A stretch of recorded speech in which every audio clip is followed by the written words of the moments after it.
We'll go and have a lunch. We have to take the working day as well. Good afternoon, everybody. Thank you very much for joining us. It's wonderful to have you all here to our first hybrid event since the big return. I'm going to just point out some housekeeping points. So there's fire escapes, which I think Gerard were. Where's Gerard? They're already gone. Okay, to the left, thank you. Nothing like an idea. And the men's toilets, I think, are across the corridor, and ladies downstairs. Can I just remind everybody just to put their mobile phones to silent, please. And then, with no further ado, I am going to hand straight over to Paul Inman, Pro Vice Chancellor Internationalisation, who has very kindly come to offer some opening remarks. Thank you, Paul.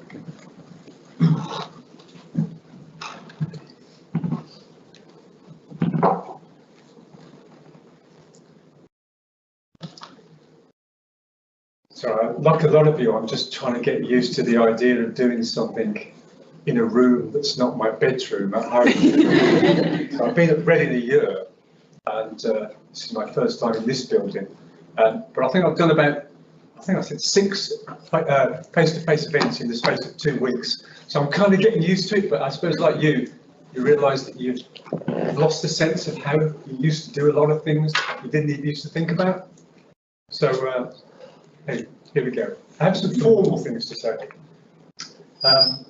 First of all, welcome to this really good collaboration, the launch of a collaboration between the Walker Institute and Microsoft UK. I'm just really glad that that's happening at a university I work in. Having worked at 5 other universities, we always talked about working with Microsoft UK, quite often didn't. So that's, I think, really good. Really good to see you. There's 2 particular things we're going to be talking about today. One is about this as a collaboration, the launch of it, and public-private ventures. We could talk for hours about that, success or otherwise, but also to talk about or reflect on what's been happening in Glasgow in terms of COP26. As a former broadcaster for many years, and I covered a number of those events, I always looked on from a distance now, and I look on at a distance, and you see the theatre of those events, and we presented them as theatre. I think, as I'm sure you'll hear today, there was an urgency there in Glasgow that you've never really witnessed before, and you can see broadcasters trying to show that. Unfortunately, we always frame things in terms of a drama, so we need to see tears at some stage, we need to see something at the end where there's people get let down. I mean, this is a terrible thing, but I know that the emotion in that room, I'm sure from the people I've spoken to, I've included Ros earlier on, but that's real. And to see one of our local MPs, obviously, Alex Sharma, in tears, and those were real tears for what happened right at the end. And what was interesting as well also, which I'm sure you're going to talk about, so I won't go on about it, is the fact of countries which we used to call developing countries, not a phrase I like, but countries, the smaller countries around the world who are most affected by climate change, being there at the centre of things. Anyway, I'm reminded of all these things by my 13-year-old daughter. She gives me hope for the future, because she asks me every day, what am I going to do about the climate change emergency? She asks me, I say I work in a university, she says, that's no excuse. So it's kind of an interesting way to start the day. Obviously, as a proud dad, I'm very proud that she's like that. I was having a conversation with somebody earlier on, and saying, what do you do, Paul? Where did you come from? You know, what sort of discipline? And I say, I'm really interested in interdisciplinary work, which is very much the Walker Institute territory. But the other thing was, apart from doing film work, I came from working with young people for many, many years and seeing their hopes and dreams being bouncing around a room the whole time. And as you get older, you get further away from that, but you kind of need to always locate yourself back into it. Anyway, today the focus is on the Walker Institute and this collaboration with Microsoft UK. And at the outset, I want to just thank Microsoft UK for the philanthropic gesture here, supporting the work that's going on. And in the sense of working together and collaborating, it's a reciprocal arrangement. Things can be got from both any sides that come into this work. I think when you do work with private organisations, and Microsoft the UK, a really good example, you look for what can, in a university, what can that bring to our work? And you recognise straight away the biggest thing you can do is help us increase the impact and the capacity of our work. And that's what's happening because of this collaboration. So we thank you for that. In terms of my cross-university role, I'm interested also that relationships like this, collaborations like this, will, when successful, will encourage other parts of the university to engage in similar public-private arrangements. In my time in universities, about 25 years on senior management teams now in different universities in the UK, quite often those much talked about but then don't materialise. So the Walker Institute's mission enable the development of climate-resistant societies, societies able to adapt in an uncertain, changing world. Well, it's become almost a cliche, but you know, how fast do you want a world to change? In my lifetime, this is the fastest it's ever changed. It's almost trite to even say it, but the sense of emergency around climate and our futures, quite often people will say to me, we have 8 years, Paul. That's a sense of urgency. So nothing breeds success like success. So in advance, I'm hoping that this will be very successful and breed success, and other parts of the university want to take part. But you know, look, there's many voices of pessimism around this subject, around this area. I know from in the room, even though I know very few of you, but the fact that you're here today, you'll have if you work in a university, you'll have a healthy, critical thing inside you. But you'll also have an overwhelming sense of optimism we can achieve together. So without further ado, Jimmy, can I invite you to come up? So Jimmy Cofferton, Business Strategy Manager for Microsoft UK. Thank you very much.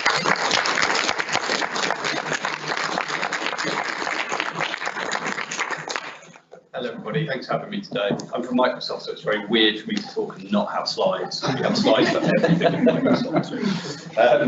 So I'm going to talk to you today a little bit about our thoughts around COP, the climate emergency, and then also my own meandering journey that I've been on. So my role is I look after our AI strategy for the UK, and I also look after our sustainability strategy for the UK, which if you knew me is a bit of an odd choice because I am new to sustainability in the corporate sense. And I've only been doing it for about a year.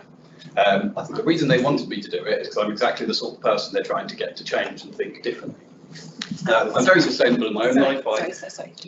Sorry, on the live feed, you're right in the middle.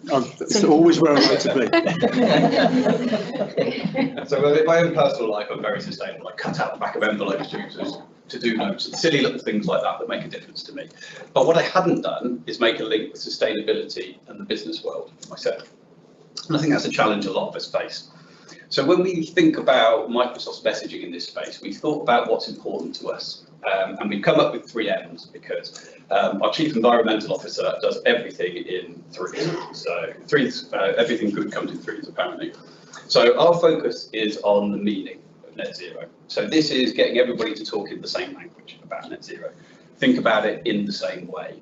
It feels a little bit at the moment like we've all agreed to go on a journey and we're all going to meet at the high street. We're just all heading to slightly different high streets. We'll all end up in places that are all right, but we're not all heading to the same place. So a consistent voice of what we're trying to work towards is really, really key. The second part is the measurement, and this is the part where Microsoft thinks it has quite a big role to play. And this sounds really, really silly when I say it out loud, but if we can't measure something, how on earth can we start to improve it? It seems really, really obvious, doesn't it? So that's another big focus area for us, and that's where we think we can really help the world in that space, because that's what we're good at, measuring data, measuring information. And the last is the markets. So the markets and the capital that needs to flow into carbon reduction and carbon removal. And the reason that's important is because sadly money makes the world go round, But gladly, when that money starts to flow into the direction of more sustainable activity, that's when we start to see change.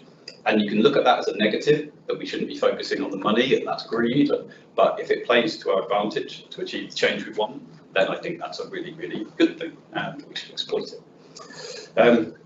That was our messaging going into COP, and I think that's just been farmed up from the conversations and the activity we've seen.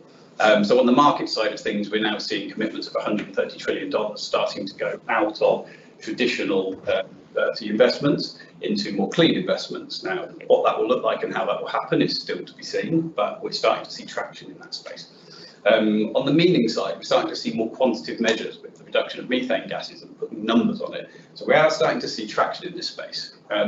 But for me, COP was a little bit of a roller coaster ride. I like to call it my COP emotional roller coaster. So going in, I was very much having conversations with people who were all a little bit, oh, government's not going to do anything, and they'll quibble over wording for days. And it's like, no, this is the most momentum we've seen. I think you mentioned it, the most change, the most aggressive strive towards action we've seen in a while.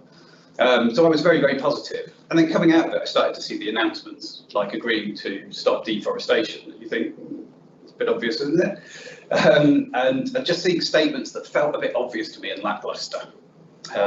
And then I started to think this is COP26, and we've seen great activity in the last year. What's been going on for the other 25 years? And where was the excitement and the action then? And then I started to get into a bit of a dip, and people started to tell me I was being a bit of a miserable sod. So I thought I'd better work on my outlook. And so what I started to think about is what we're actually trying to do. And what we're trying to do, I think, is the biggest change project that's ever had to happen, ever. I think for 200 odd years, we have been building a global economy, all based on capitalism, which has defined the way we all consume and the way we all act and the way businesses respond to that. And this is not a part of capitalism. I'm an unashamed capitalist. I'm also half hippie as well, and those two sides do not go well together sometimes. But I think that's what we've got to do. We've got to focus on the change. And I get why we had 50,000 people protesting in Glasgow, shouting because they feel like their voices aren't being heard. And I do get that. And then during COP, I felt like joining them. But then I think you don't really get somebody to change their behaviour by shouting at them. And you can't really shout at the people that have made mistakes before or caused the problem if they're now trying to change. Basically, change is only going to happen if we all work together. I know you can't do it by shouting at people, because there is more crayon on the walls in my house than paint, even though I shout at my 4-year-old to not do it day after day. So I think when we think about these partnerships, they're absolutely key for that change. And I think lots of it needs to come from education and empathy. So when I think about my journey in this space, the more I've learned, the more I've been able to act. I'm quite dangerous because I'm 10% knowledge, 40% opinion, and about 50% emotion, which just makes for a car crash of everything I do. But I do think that people are very uncomfortable having difficult conversations in this space. It's a very complex subject. It's full of science and full of research and full of people with very strong opinions, which puts people off taking action and puts people off having those difficult conversations. But I think when we all work together, when we focus on the research, when we focus on the science, we focus on getting the data to support that and build out evidence, when we turn those into insights, and then those insights into commercial things that can scale and people can adopt all over the world, that's where I think we'll start to see change, and only when we all work together. And the one thing I've seen consistently across every piece of information, every blog that's come out across leaders across the UK, because the penny's finally dropped, is that we all need to work together on this. So I'm looking forward to what we can all do together. Thank you very much.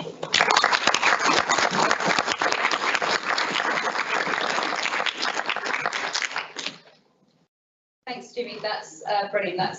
I can pretty much get rid of all my notes now. So, and apologies, I haven't got any slides either, and I have got more notes than normal because I did actually injure my back yesterday, so I'm a little bit drugged up. So I'm hoping that I'll remember everything.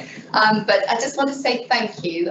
Thank you to everybody here. Thank you for the contributions, Paul, Jimmy, that you've just made to get us up and running, and to everybody here and online, because that is a representation of our wider family, our stakeholders and our partners, and as we've just heard, and something which is instinctive to Walker is collaboration and working together, because we're not going to shift the dial if we don't. We live in a world where climate change impacts multifactorial, unless we work together to understand the context and the decisions that need to be made, we're not going to make any changes. And yes, at COP, I've been there since 2015. I was there in Paris and have been at every COP since. And the difference this year, the last 3 weeks, has been amazing. And I know there's been a lot of voices on the outside as well, pushing for change to happen. But inside COP, blood, sweat, tears, so much anxiety, so much energy to make things change. And you only had to listen to the small island developing states, the representatives from Malawi, from Fiji, from the Marshall Islands, putting their cases so strongly. Everybody knew the changes that had to be made.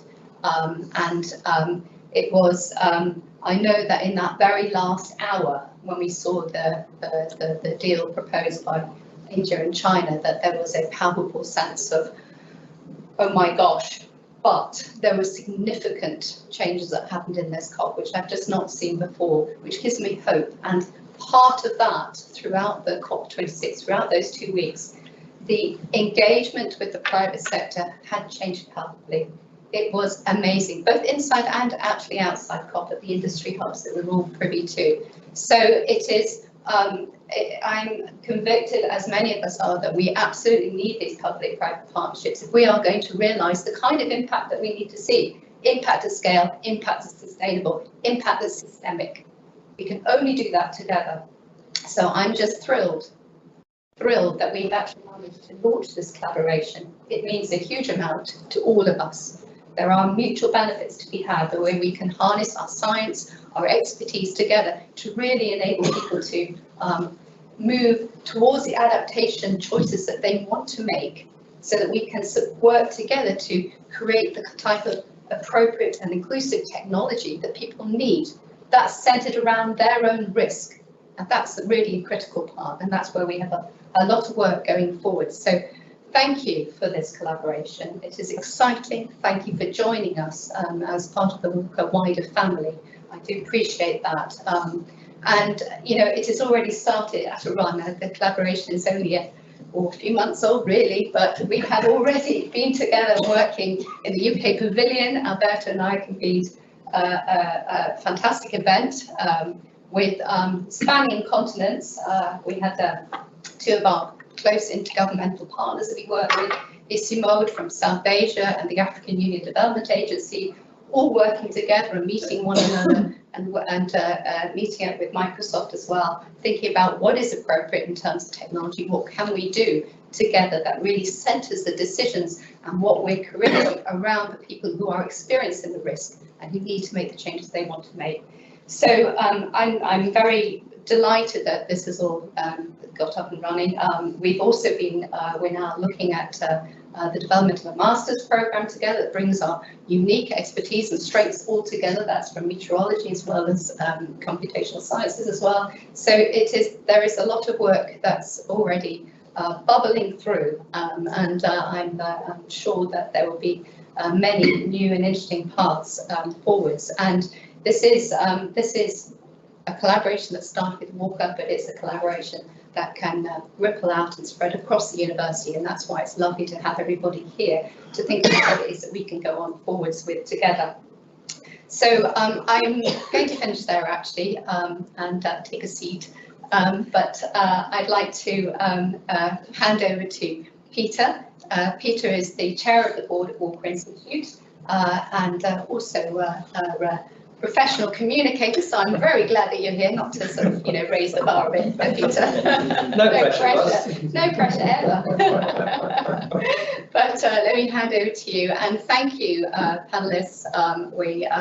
One of our critical areas, of course, with Microsoft is around capacity building, and at COP we ran the Climate Action Studio with the Scenario Doctor Training Partnership, and I'm very glad, Joe, that you're here to represent that voice as well.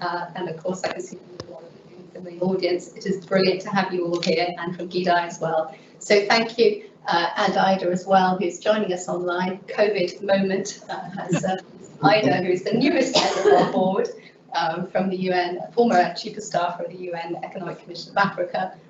So she's joining us from London, having travelled all the way from Ghana. So thank you for everybody, and Peter, let me just hand hand over to you when I find a seat. Thank you. Thanks very much, guys. Just don't sit in front of the camera. No, I've learned that one. I might come sit next time. Thank you very much. Well, thanks for joining us this afternoon, everybody. I think I have to start on behalf of the board by saying a huge thank you and congratulations to Roz and to Alberto for getting this collaboration off the ground. I know it's been pretty hard work at times, but the board is really excited about this development and sure it's going to lead to great things. We're going to kick off this session with a look back, first of all, at COP26. It's a session that Walker has been running for a number of years now, bringing together people with involvement in COP to actually tell their stories from the coal face, if you like, of the COP negotiations. And it's always a really interesting and insightful discussion of what goes on at these huge events. And certainly we've been hearing from the opening remarks, there seems to have been an awful lot of positivity around COP26, which certainly came through as not being there as much from previous sessions on this that we've done. Let's start by just asking the panel to just briefly introduce yourselves and your interest in COP or what you're involved in at COP. So Aida, can we start with you? And we can check that everything's working okay as well. Welcome. Absolutely. Thank you very much. I'm sorry I couldn't be in the flesh with you guys, but very much part of this discussion. My name is Aida Opoku-Mensah. I am the newest member of the Walker Institute board. I used to be Chief of Staff at the United Nations Economic Commission for Africa. Prior to that, I was the Special Advisor on the SDGs and was very much involved in the African Common Position on the SDGs as well, and worked in the area of science and technology previously. Thanks, Aida. Alberto. Thank you, Peter, and thank you everybody to be here. It's really, really good actually to be back in Reading. I hadn't been at the university for a long, long time. So I'm Alberto Arribas, and I'm the sustainability science lead for Microsoft for the European region. And prior to that, and the reason that some of you in the audience know me is because I spent many years at the UK Met Office, where I used to lead the informatics lab, and before that the seasonal forecasting areas. And it has been great to be here because among other reasons I have managed to see Jimmy, who I have been working with for a year, and only today seeing him personally, and also to see all of you here. Thank you. Thanks. And Ted. I'm Ted Shepard. I'm a professor of climate science here at the University in Meteorology Department. I'm interested in atmospheric circulation and in climate change at the local scale, and more of the adaptation side of things than the prediction side. You went to COP this time around, is that right? But I wasn't at COPs. Many of my colleagues here were there, so I was watching from the side, so I won't be able to get the coal face. And Jeff. Hi, I'm Jo Heston, and I'm a scenario doctoral training program student. So I was part of the COPcast. So I was one of the students that went. I'm actually at Surrey University on the scenario program, and I'm doing a PhD in rural drinking water supplies, looking at improving the quality of drinking water for rural supplies. Jo, can we start with you? It's the first time at COP. You didn't have anything else to compare it with. I mean, what were your impressions? What was it like? There's a heck of a lot going on, isn't there? Yeah, I mean, I think as Jimmy sort of said, it's definitely a roller coaster. That is kind of the overriding feeling. It's an emotional and intellectual roller coaster, and there's ups and downs. And I didn't know what to expect other than to feel really overwhelmed, which I did. But I also felt like it was very optimistic, but also very frustrating at the same time. And I shadowed what other people are saying in terms of the collaborations are so important. And I think I definitely, as a PhD student, I felt a great sense of imposter syndrome. I was like, why am I here? What can I do? There's nothing I can do here. And it's just that old friend of imposter syndrome coming in. And I think towards the end of the week, I started realizing, as a scientist, as a researcher, my role here is to make sure they're following the science and to look at those gaps between the science and the policy, and also in terms of the method, that, I mean, that as a Ringo observer, that is what they're there to do, is to make sure that the science is being followed, but also the methodology in terms of the COP process is scientifically valid. So by the end of the week, I felt a bit more empowered to sort of have those discussions. So it was definitely a roller coaster sort of emotions, and I think the collaborations that are happening, you know, it is so important that the private sector are coming on board. Governments don't have, they're financially already very stretched. They don't have an endless pot of money, and the private sector and, you know, the Elon Musk of this world are where the money is. They're the ones that are going to have to fund this. The governments need to create a framework for policy, for regulations, but ultimately everybody needs to come on board, and I think collaborations between academia and the private sector are so critical so that we can be a force to be reckoned with, to kind of oust the climate deniers and the, you know, apathetic people that are just sitting there on the sidelines. So, yeah. But you've got a sense of momentum. You haven't digested things since. You feel quite positive about the process. I mean, yes and no. You know, I was looking at sort of Prince William's Earthshot Prize recently and how, you know, that reflects the moonshot. And I feel like we've taken a step, but we haven't taken that leap for mankind. So we've definitely moved forward, but it's not the right pace. But I haven't got other COPs to compare it to. Having spoken to people, you know, they've talked about this whole rhetoric of this is COP26, what's happened prior to that, but from my understanding, the earlier COPs, we were still debating the science. People were still talking about, you know, they were trying to get the politicians on board with the science. So if we look at that from the starting point, we have come a long way, that this was the first COP that actually everybody agreed that this was a problem. Everybody agreed that action needed to be taken. So that in itself, I thought, was a positive. And it's a huge thing to try and get so many countries to agree on a way forward, of course. Aida, can we go to you? What are the African countries really looking for from this COP, do you think? And were those expectations met or not? Well, it was a mixed bag, quite frankly. Don't forget that COP26, there was the 100 billion that needed to be paid to African countries. That wasn't fulfilled. It was very much on the agenda of the African negotiators going in. And it was agreed that the developing world should double those commitments, you know, as coming out of Glasgow. However, there are some anxieties. The first is that the adaptation money has to be matched with the mitigation money, and a lot of you know, people are not looking into that, you know, whilst the developed world has committed to adaptation, you know, it's 50% of what African countries need to do to cough up for mitigation. So that was a big challenge. What has happened is that, and also the figures need to be really broken down, and a lot of activists on the continent felt that this was the negotiators didn't really pay attention to the figures. A lot of things were quoted. I'll give you an example. The Ghanaian president, in his address on day 2 of COP, talked about the fact that the continent needed 3 trillion in mitigation alone, for both mitigation and adaptation. UNEP talked about adaptation. So there is that, you know, there is that meeting of bringing these two aspects together and quantifying it in numerical terms for countries to be very clear. The other thing too that came out of this was the fact that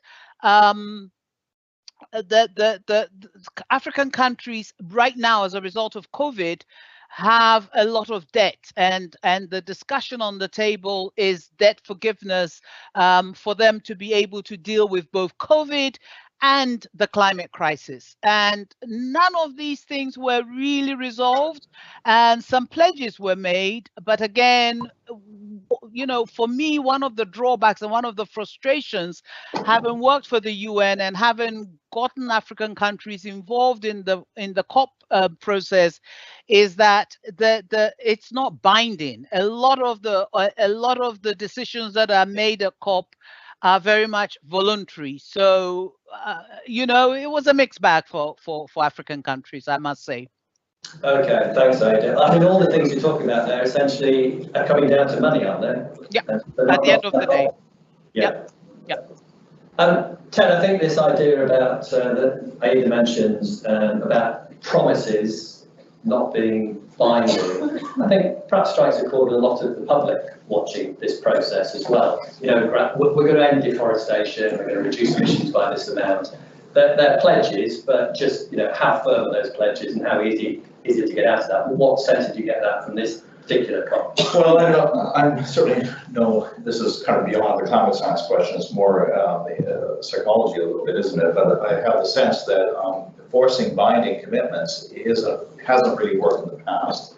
And that when you make things voluntary, sometimes people step forward more. I mean, maybe this seems parochial, but there's lots of other examples where if you let people volunteer, you wind up getting more than you would if you forced it out of them. I guess it's behind the government strategy here about COVID as well, the feeling that if you impose things, it may backfire. So, and the fact that there were a lot of deals made outside of the COP process, bilateral deals and so on. There's surely a lot of politics behind some of it, but they give a huge amount of momentum. So I think I don't see anything necessarily wrong with the voluntary thing, but and countries will say what they will do once they can see that it's feasible, I think.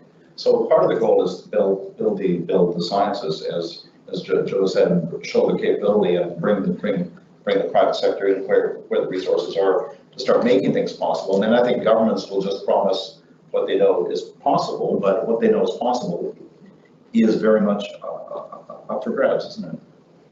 Alberto, what were your main perceptions coming away from the COP? Did you spend 2 weeks there? Or? No, not 2 weeks, but I spent a good 5 or 6 days over there, among other things, with Roche organizing some panels, and there are different dimensions to this. So there is one dimension of just running the events that you have to run and just making sure that everything happens, which, believe me, it gets interesting when you have some ministers involved and they can arrive a little bit later or a little bit earlier than expected. But there is some of that side of things, of making sure that it runs. And this is one of the things that you forget. It's like one of these big conferences that you have 30,000 people, 40,000 people. There is a huge element of it, which is like making sure that the show is going to run and people is going to be at the right place so you can have the right conversations. And then there was another side, which was, it was very interesting from the point of view that everybody wants to make this happen. And I know that we always have this discussion of whether we should be optimistic or pessimistic, but the reality is that people is there voluntarily wanting to do things. And from the point of view of Microsoft, for example, nobody kind of has enforced on us that we have to be carbon negative. And we have essentially just wanted to be carbon negative by 2030.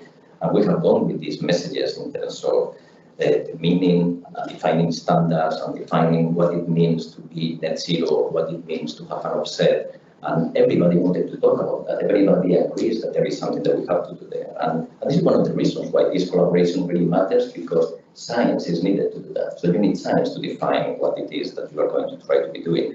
And the same happens with the measuring of emissions and how you account for them, from devising sensors to the accounting and so on. And that was very positive, just to realize that everybody wanted to talk about this. There was nobody that was coming there and saying, look, this is nonsense, and why are you focusing on these things? But then it goes down to this point of how do you really make it easy for people?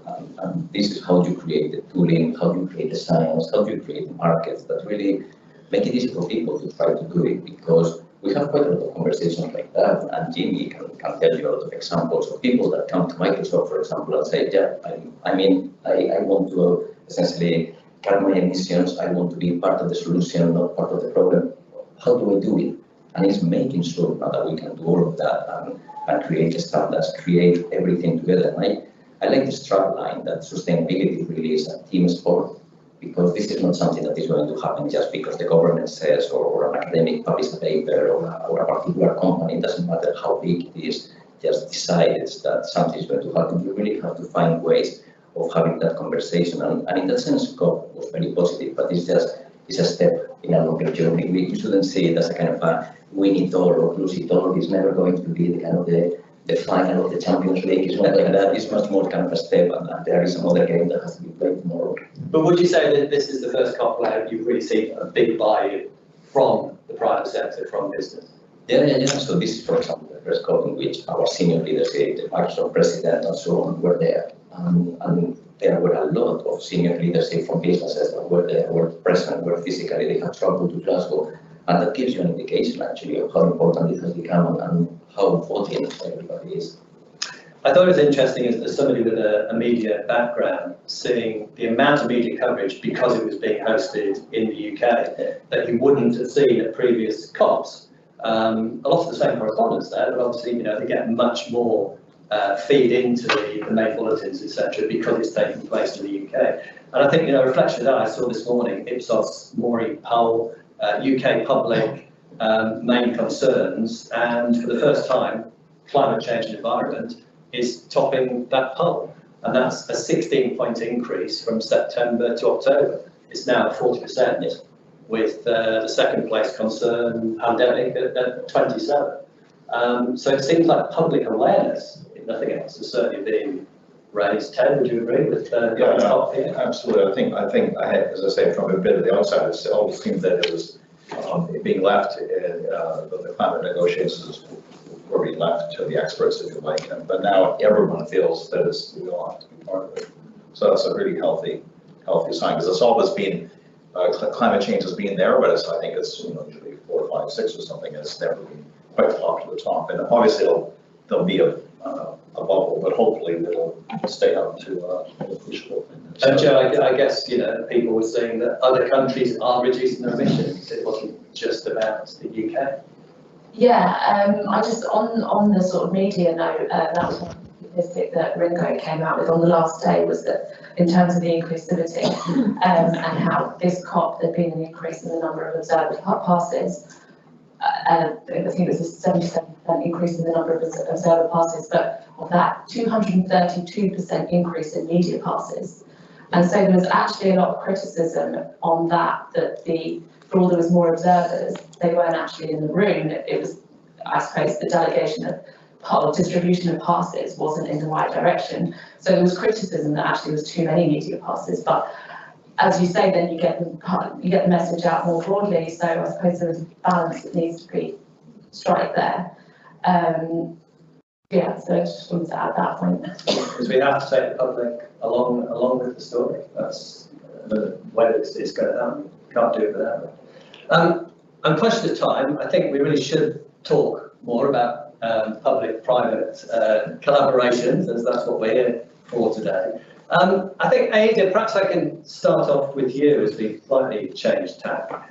How does global big tech, things like AI, for example, mesh with local small tech on the ground in somewhere like an African country, with, say, a smallholder African farmer? It feels like it's a huge mismatch there. How do you actually benefit from big tech? Yeah, no, that's a very pertinent and pivotal question. One of the things that my personal frustration is that the calls for tech transfer by developing countries, particularly African countries, and my major criticism has been, have they done the necessary assessment in terms of what tech transfer they're requesting and for what? And this stems from the fact that if countries don't begin to fund and invest in science, getting the tech transfer issue right will be quite problematic. So countries cannot escape from the fact that they have to invest in science. And it's there that they will, if you invest in climate change science and the impact of climate change on the weather, on agriculture, on energy, on water, it then gives you the informed decisions that is required in terms to request for the actual tech transfer. And I think these things need to be unpacked a bit more. And yes, there is a mismatch between global tech companies and the addressing local tech needs on the ground, but things are happening. I mean, there are a lot of interesting things that are happening in that direction by some of the tech giants in rural areas. But then for it to go beyond a particular spot and for it to become a force that can really have an impact on African countries, societies and economies, there has to be that much needed investment in science. So you're saying that needs to come from African countries?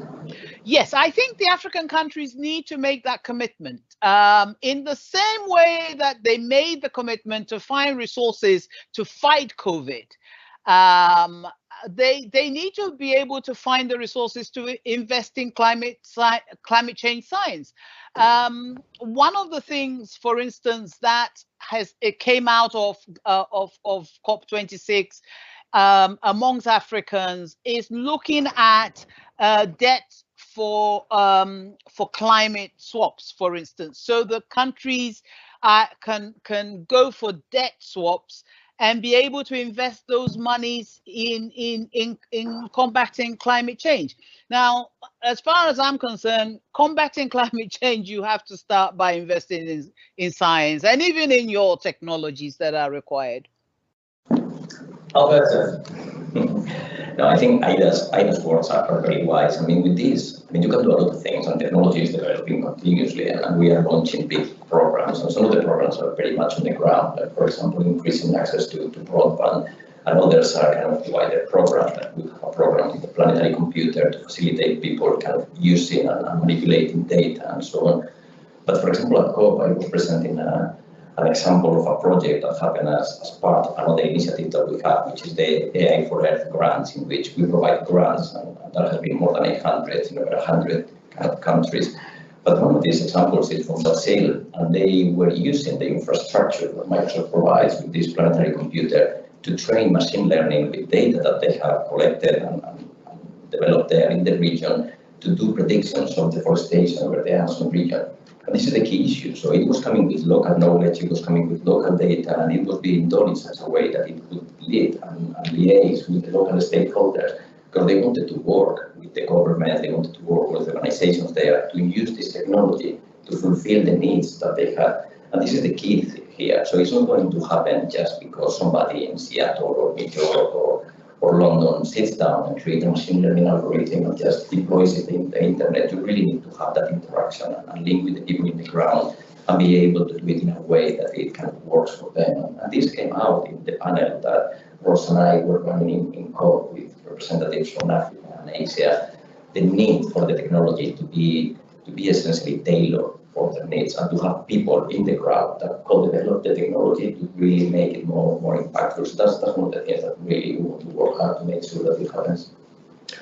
Ted, the wheels of academia tend to grind fairly slowly a lot of the time. This is a crisis that needs some pretty fast solutions to get us out of the hole. Is that what a public-private collaboration brings, the ability to speed things up, to move things on? Well, I think so, and I think this collaboration that we're talking about with Microsoft and Walker is an example of that. And I guess in the science world and climate, we're very much focused, I think, on the latest, the best models, the best satellites, it's sort of big science. And there is no doubt that much of climate science is big science, but I've been quite inspired by E.F. Schumacher's famous books, Small is Beautiful, 50 years ago. He was talking about economic development and technology, but I think a lot of the same principles apply to science. And he promoted what he called intermediate technology, which is, in other words, not the latest and greatest, which is expensive and you can't really scale easily, but something in between. And I think that's what AI brings, because it's a very scalable kind of approach. And to pick up on Jimmy's meaning and measurement, we can't help for the marketing, I don't think, in the academic side, but the meaning and measurement, that's the real power, is that there can be methods that are tailored and scalable and cheap and affordable. And that's what you need, because you need to get lots of people involved for capacity. So that's, I think, where we can really change the paradigm a little bit, because scientists always want the most fancy piece of kit. So it is a bit of a paradigm shift. Okay. Can I just say, if you're watching on the live stream, please feel free to post any questions or comments that we can put to the panel. And I think perhaps on that note, it's time to open the discussion to any questions from the floor. So if anybody want to kick off with a question to our panel. Yeah, right at the back. So, do you hear me all right? I'm going to shout it about it. Is that right? Just about. A little bit louder would be useful. I don't know, do we have a microphone at all, or no? It's all right. Okay, yeah, just shout. So Jeff Bezos, I think he announced, was it about $2 billion for him to help the environment? Now, that's a very bitter pill for me to swallow, for someone who lectures about the environment but also goes on effectively jury rides in space. So do you think this is a necessary evil? Do you think we have to make a deal with the devil to actually see reasonable climate action? Okay, if you couldn't hear that on the live stream, are multi-billionaires a necessary evil? I think it's basically to solve the climate crisis. One specific one. Yeah, one specific one. not the one that you'd be first to. Wait, yes, that's true. What do you think? Me? Yes. Damn, you had to come to me. So to me, it's one of these questions that I will take help from whenever I can take help, but that doesn't mean that you have to exonerate or other kind of thing. So it doesn't mean that you just have to say, okay, just because this particular amount of money here happens, I'm going to essentially stop paying attention to other things that are happening. But that also applies to government and even to academics as well, and so on. So I have been in academia and research a large part of my life, and I still used to fly all over the world to attend academic conferences, and at times I have found myself questioning whether things should have been done in a different way. But I think this is really a moment of reckoning, of just thinking, okay, how can we change this, and how we keep the scrutiny, but at the same time use all the resources that are put at our disposal to really trigger this change that we need to trigger. Joe, do we just have to grin and bear it and take it from where we can? I think it's a really interesting question. I think we need to remember that some of the advances in technology have come from these sorts of, space missions and all that sort of stuff. So, it's not necessarily they are completely the devil, because good things do come from these missions. But I think ultimately we need this money and we need it soon. We don't have time to completely redesign our capitalist society. And these people are the ones that have the money. So ultimately, my first day of COP was when Elon Musk was putting a Twitter poll out whether he should put billions of dollars worth of shares, sell those billions, and I was sickened by it. I thought, how can somebody be putting a Twitter poll out as to whether to sell billions of dollars worth of shares? This money is stuffed down the back of their sofas. It's disgusting. We need to tap into that. So we can't change it, in the timescale that we need to change to solve climate change. So I think, unfortunately, we do, but maybe take positives from it that they might help in terms of technology. Yeah, I suppose you end up with the political question of taxation and how that should operate for the public good. But what's your take? Well, I'll just point out that Ed Lorenz, who's famous in the meteorology for chaos and predictability, most of his work was funded by the U.S. Air Force, which always struck me as being weird. But I think as long as you don't compromise your principles and you can make something happen, as you say, we just have to work with what we have. Any comments, Beth? You asked the question. Yeah, I feel a bit harsh perhaps calling Jeff Bezos the devil, and perhaps my answer delivery speech severely delayed now before Christmas. So I meant it in a general sense, but yeah, no, I definitely agree. Sometimes we have to, perhaps the greater good needs to come into play there. Thank you. Do we have another one? Yeah, over here. Yeah. I think continuing on a fairly similar topic, really, and probably a fairly obvious question, but in the media there were various accusations around greenwashing by the public sector, and actually some saying that they're committed to. Sorry, by the public sector or the private sector? The private sector. The private sector, yeah. Did I say public? Okay, sorry, I meant private.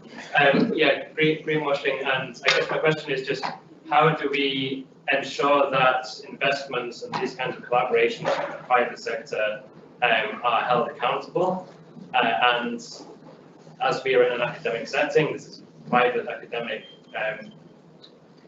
collaboration, and as political academics, the Walker Institute thinking they are going to do, or those in the Walker Institute thinking they're going to do, to ensure that this collaboration doesn't just end up being a greenwashing scheme or something like that. Would you like to answer that, Ted? Well, I think, there's many areas of research that have been dealing with this for a long time, like pharmaceutical industry and so on. I guess in climate science we haven't really had to face it much in the past, but it's not new to universities. It's not new to science. The general principle is that what you do isn't what you choose to work on might be somewhat set by what the funder is, but that's actually true for funding agencies as well as whole, right? The direction of travel is more or less or the priority, let's say, is set, but it doesn't affect what your answer is, and that you still apply the same standards. So, in terms of motivation, nobody has a single motivation. Scientists have egos. They're publishing papers in journals for very selfish reasons. It doesn't mean that we don't read the papers. So to insist that everyone's somehow pure is a bit idealistic, it seems to me. You just have to be open and challenge people. If you really think they're being total hypocrites, then you can try to challenge it. But we're all motivated by a whole mix of reasons, so I don't really see that it's any different than that. Is it greenwashing, Alberta? I mean, in the case of Microsoft, definitely is not. I mean, I have been 1 year in the company, and one of the things, because when you are outside a place, it's difficult to know what is going on inside, and it has been really, really great actually to see it from the inside how committed the whole company is to do this, and from the very highest level, from the president of the organization downwards. But we welcome scrutiny, so this will be the other side of the coin, and one of the reasons why we want to work with workers, because we welcome that scrutiny, and it comes back to this thing of just defining the way you measure, defining what is the meaning. I mean, quite a lot of these things, you will be surprised actually how difficult they are for the private sector to even calculate what are the emissions of a particular organization. So we need to work with academia to actually define these things and make it happen and make it work actually. So in that sense, it's very, very welcome. Okay, we've got a couple of questions from the online audience that I'd like to try and get to, because I'm conscious that we'll need to wrap up fairly soon. Emily Aldridge, first of all, this isn't my area of expertise, but there seems to be a lack of baseline data to monitor and measure sustainable development goals against. With Microsoft's capabilities, can they contribute to more detailed and targeted data gathering to monitor development? Alberta, you touched on this a little bit. Yeah, so absolutely, and this was one of the reasons that we created the planetary computer, which, by the way, is based on open software and open architecture, so anybody can take it and run with it. And then it was an attempt to really harness, for example, the data sets that we have from satellites, from climate models, etc. So you can do this underpinning work, because I completely agree. So we need to be able to put baselines, otherwise it gets very, very difficult to measure whether you are progressing or just going around circles. And the second one, from Stephen Smith, says the issues of sustainability and associated actions for mitigation and adaptation are very complex. With this in mind, context becomes critical and appropriate response can be difficult to understand. I wonder, therefore, how AI plays into this. and what the panel see the challenges are to understanding the limitations of technology or the dangers of a techno-focused approach to solution finding. So I guess there is a danger of this, that technology. Right, well, there's a kind of a, I guess within AI, there's a whole spectrum of, you could call it intelligibility, let's say, and from, just pattern recognition and things like that that are not very intelligible to the more, meaningful, let's call it, interpretations. And I think meaning actually is really important. And just to get back to the, it links to the whole concept of agency and empowerment, because I think there's a lot of fear of AI that it just is this faceless thing that will make decisions for you. But there are ways of doing it that are more interpretive, more intelligible or causal and so on, where actually it does bring meaning. But then that involves blending in your own knowledge. It becomes more subjective in some ways, but that's actually where we have to go, because to be too objective, so-called, at least all kinds of problems. I mean, the whole exam grading fiasco a year and a half ago was a result of something like that. I mean, you don't have to work hard to find examples. So we need to have intelligible kinds of AI, especially for these kinds of issues. Aida, do you have any thoughts on that? Yes, I think that AI, like any technology, is very dependent on data and the local context with which that data emanates from. And therefore, if and AI is one of those very adaptive technologies that you can put to effective use to solve a particular problem. But that problem, you have to give it the right context. You have to add the right data, and you have to make sure that it addresses the problem that you want it to address. A lot of the times we talk about technology as a panacea, particularly in the context of Africa. And that's why I get very irritated when you found expressions of technology transfer bandied about. Technology transfer for whom and for what? And then when you actually talk to policymakers, it becomes a very amorphous, because they're not quite sure what they want that technology for. So yeah, you can use AI for almost anything, particularly in the sphere of climate change, but you do need to make sure that the local content and local knowledge is there to contextualize it, to make it a much more effective technology that addresses a solution. And what Walker is all about, of course, is finding out what those questions are that we need to ask of the technology. Okay, well, I think we're going to have to wrap it there, unfortunately. We could take this discussion on for another couple of hours, I think, and not exhaust it.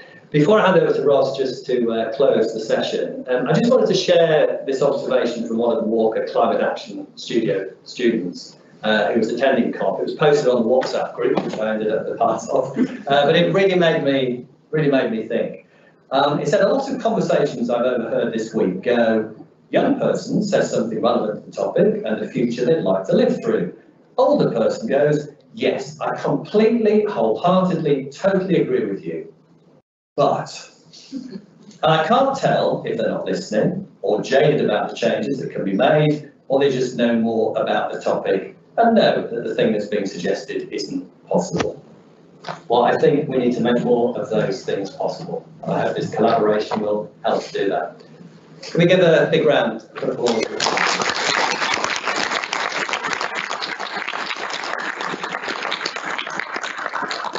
Sorry, Ross, I gave a bit of warning there to slowly make your way back to the rostrum.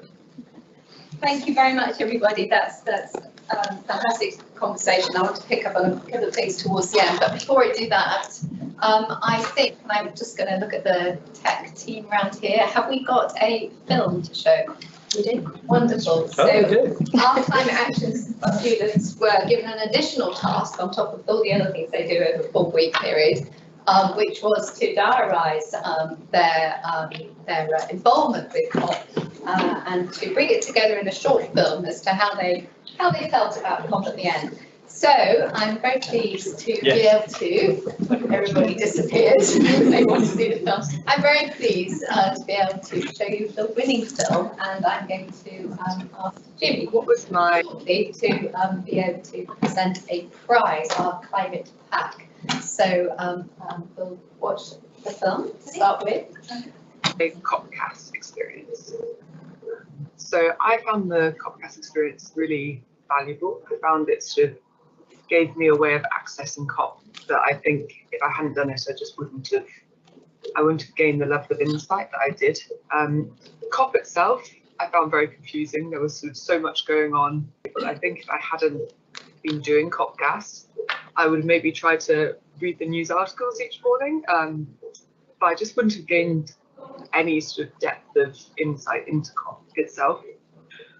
I think I gained some really valuable skills through doing COPcast, sort of learning how to sort of disseminate information, sort of to have such a broad scope of different options and opportunities. There were so many things going on, but you had to sort of be like, right, I'm going to try and sort of get away from all of that and focus down on one thing. Another thing I found really wonderful about the COPcast experience was having those people based at COP and having that sort of communication between you. It sort of made it feel a lot more real than I think it would have done if you were just studying it.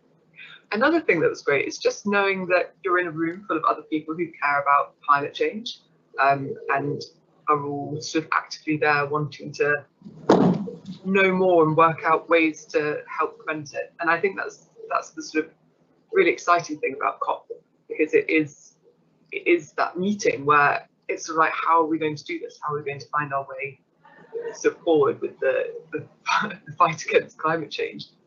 It was really nice and really enjoyable to be able to speak to other PhD students who felt really passionate about climate change. So overall, I think my COPcast experience was an excellent one, and I can't wait to do it again next year.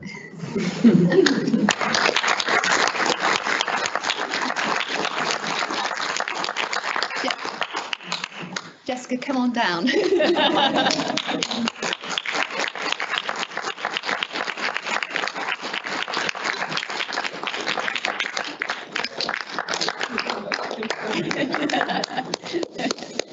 And I think, Jessica, you've got some great plans on podcasts going forwards or something. Just saying it here. Okay, brilliant. Thank you. Thanks, Jamie.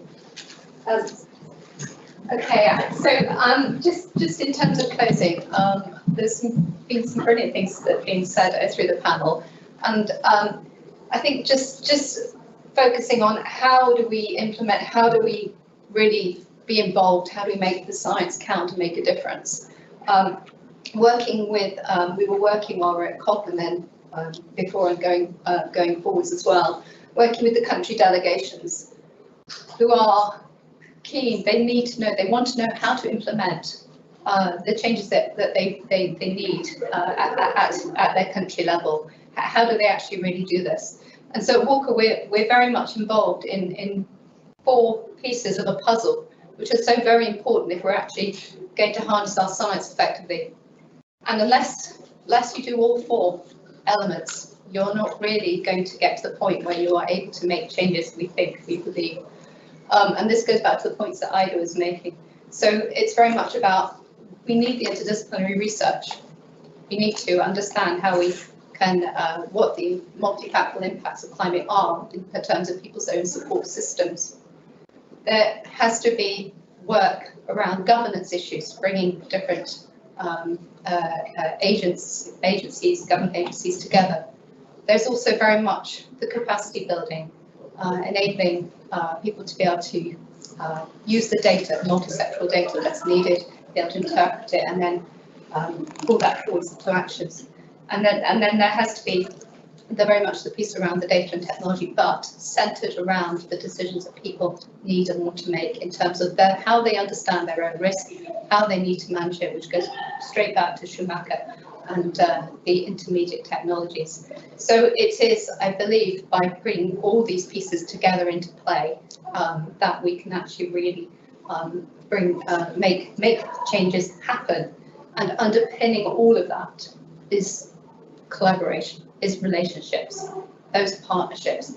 And let me just close by throwing out to the audience here a phrase that just struck me so very well and so very hard actually when we were working in Uganda a couple of years ago. But that it was from an NGO, and I was their mission statement, and it was: listen before you speak, learn before you do, and partner before you lead. And that's really where we all need to be now, going forwards.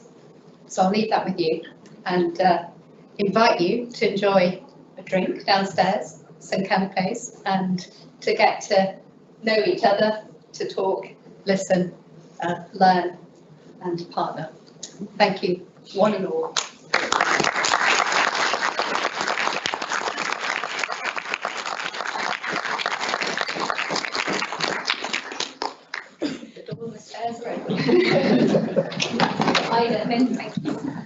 Thank you. Bye bye. Have one on me. Have a drink on me.